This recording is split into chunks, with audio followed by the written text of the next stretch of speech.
We are excited to be here in order to share some information in regard to adult protective services and having those difficult conversations related to individuals who are either suffering from victimization or they know of someone who is suffering with some kind of victimization.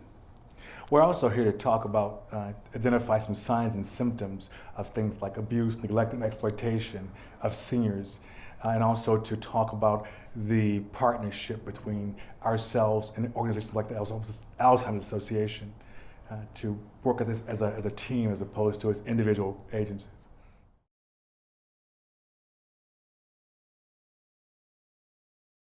There definitely has. We've noticed that there's an increase in relation to the forms of neglect and an increase that we've started noticing with financial exploitation.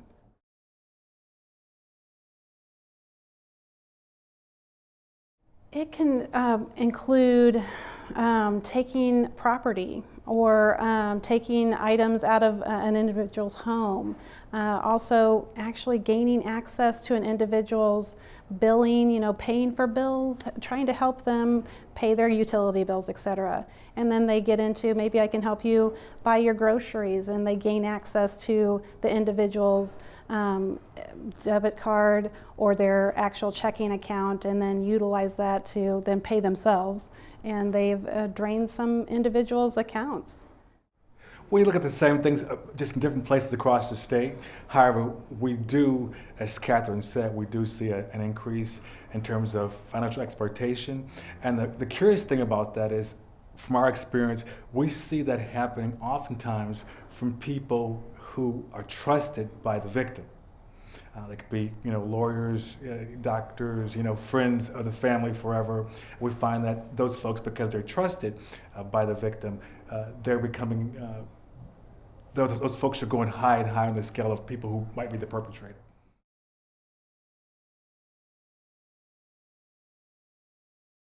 We are working with individuals who are adults, and they have a right to say, no, I don't want you to get involved.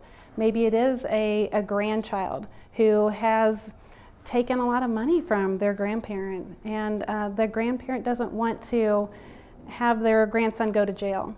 They don't want to admit that this is happening. This is kind of a parent's worst nightmare, to have your own child turn against you in a way and abuse you or take your money.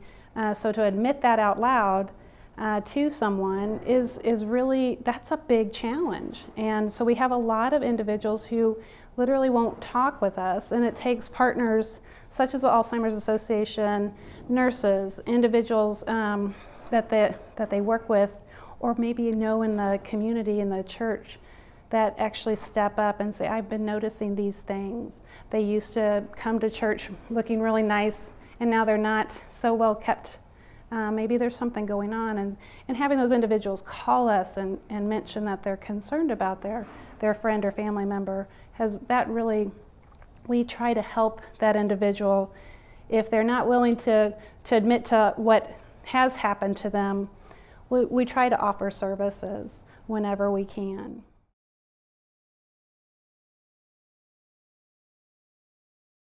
We're always looking for new partners within the community, because we do realize that the people who are currently in the community already have relationships with some of the folks who we might come in contact with. So we're always trying to find new resources.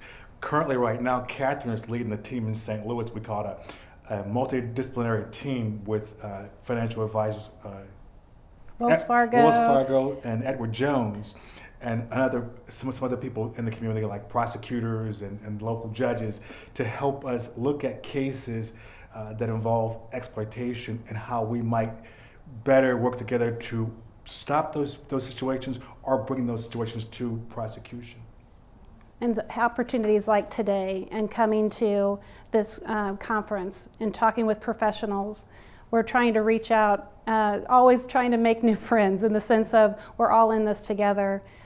We might even be a victim ourselves at some point. And so knowing where to go or where to help someone turn to, these resources it's kind of hard to navigate all of our systems. And so we need to partner together to really combat this victimization of our vulnerable population.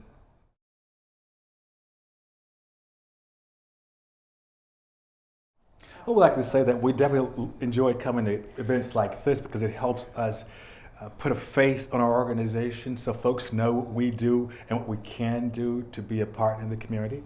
Because in some cases, there is a misunderstanding on what we can and cannot do when it comes to abuse, neglect, and exploitation.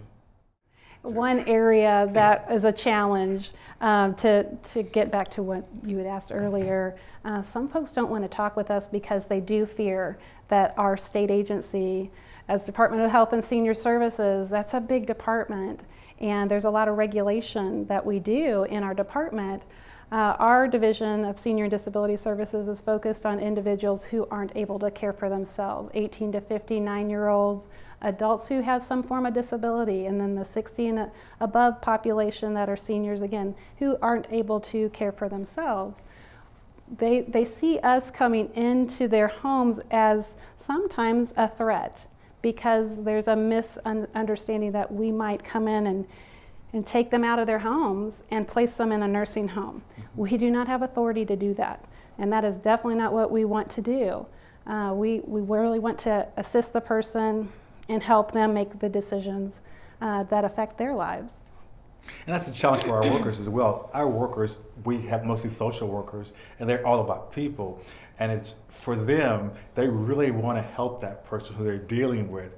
And when they face that case where the person is competent and decides not to take our services, that's a hard one for our workers. But we're out there trying to help out in what we can. We typically, still leave our information and set the person, if they change their mind at a later date, here's a number you can call, or here's some other resource that might be useful for you, depending on what your situation might be.